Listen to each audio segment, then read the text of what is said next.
Okay, here we are. We see the parts.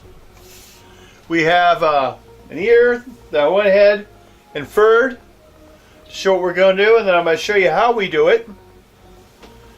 And my hot glue gun, some spray glue, some markers so I can mark on the inside of the fur for where to cut.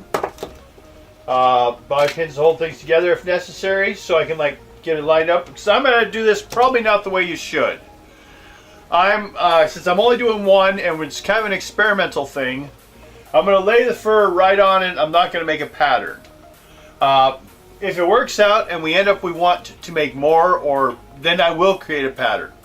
There's a lot of things I've seen on how to do that by wrapping it in plastic wrap and then duct taping the areas and then cutting them out like that, and then when you flatten it out, you'll have a pattern. Look online, there's a lot of things on how to do that. Now on this also though, so if you notice on the nose, some of this came off a little bit. So actually I'm also going to have to touch this nose up, because when we're spraying with the fixes stuff to make it all stay and have it shiny, I don't want to spray it with the fur there, because then you'll make it all kind of matted, which can be an effect if you're looking for. Now we're going to go ahead and go through this. For the sake, I'll speed it up for you guys to watch, and we'll get going on this and hopefully piece this together and make a really cool mask.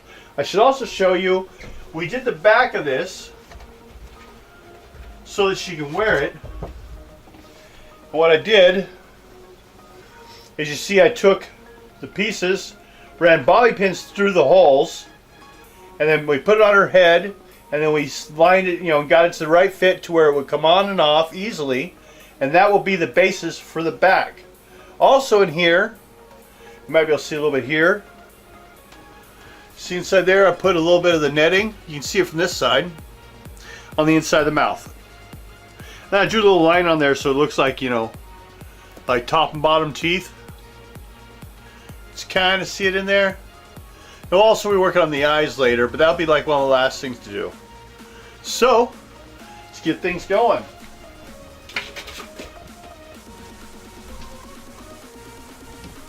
I think I double checked. Okay, now here, if you notice on the nose, like I said, it was faded a little bit. What I did is I took a Sharpie and went in and touched up the nostrils so we can get the dark in there.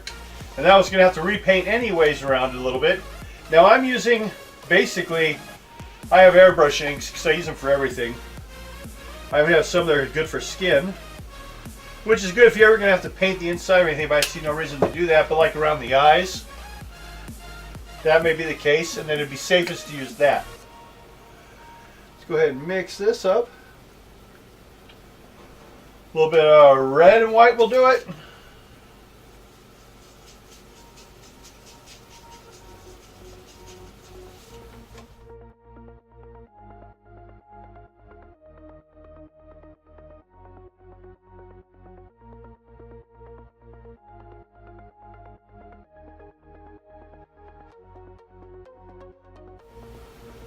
Now when you're painting, you can overlap, because everything past the area is going to be furred. So if it drips past, it's not a big deal. That's why you'll see some white here, because I had some run and I had to clean it up. So I also got here. And we're working on those teeth a lot. We're going to replace them, thin out this, and we're going to replace it with I'm going to use thumbnails from Fingernail Kit. So you get that enamel look like your teeth are supposed to have, and they're curved. So let's see, that goes for that. Touch it up a little bit while I have the ink here, or the,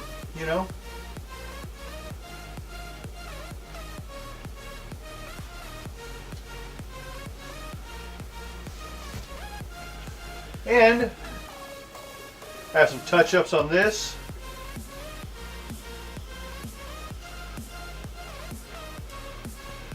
Sometimes ink will drip in, which I should have done this earlier.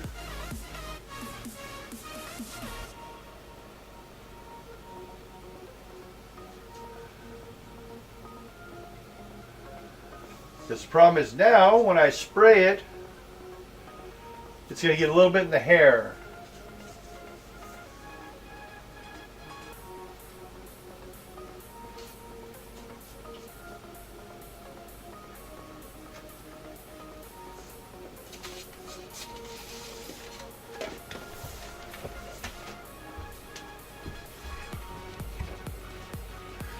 Now to help set the paint, what I'm going to use is it's a, now this is what I've learned from pastel work and stuff like that. But you can buy expensive enamel sprays, or what I'll use is an unscented hairspray. This stuff will hold anything. It actually helps the color pop. So, gotta make sure the thing's unclogged.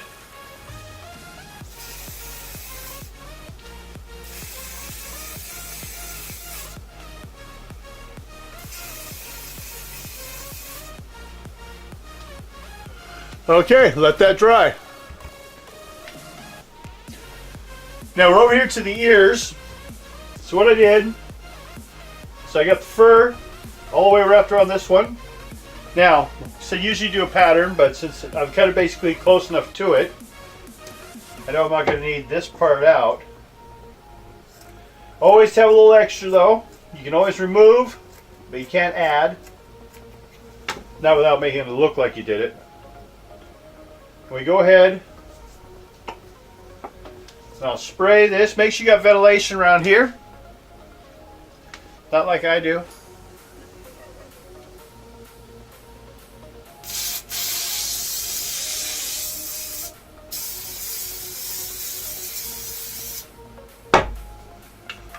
Spray both sides, because half the stick is between the glue sticking to the glue. Go ahead, center it.